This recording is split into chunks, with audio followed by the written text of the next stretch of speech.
Hello guys, and welcome back to this channel, where today guys, I'll be showing you how to package items for shipping on Depop.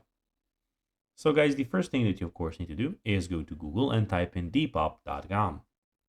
After that, you just need to go and log into your profile or register to Depop if you haven't already done that of course.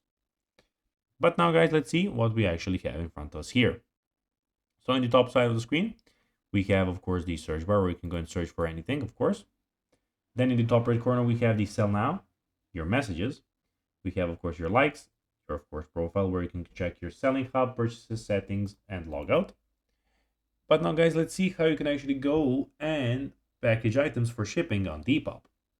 So it is pretty simple, guys. You just need to go and follow these few steps that I'll be telling you now to know how to do it in just no time.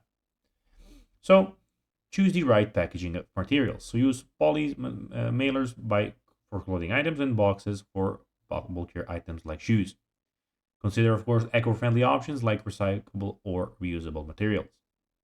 Prepare your item, check the item's condition and clean it if necessary. Fold the items neatly and wrap it in tissue paper for added protection. Include a thank you note or a small freebie to personalize the package, of course, if you want. Of course, then weigh the measure, create an attached shipping label, ship the package, and that will be that. So guys, that will be everything for this video. I hope that you found this video informative and entertaining, guys. If you did, don't forget to like this video, share it, subscribe to the channel, and put the notifications on, as guys, this really helps us grow our channel. So if you have a few seconds, it will be pretty cool if you could do this for us.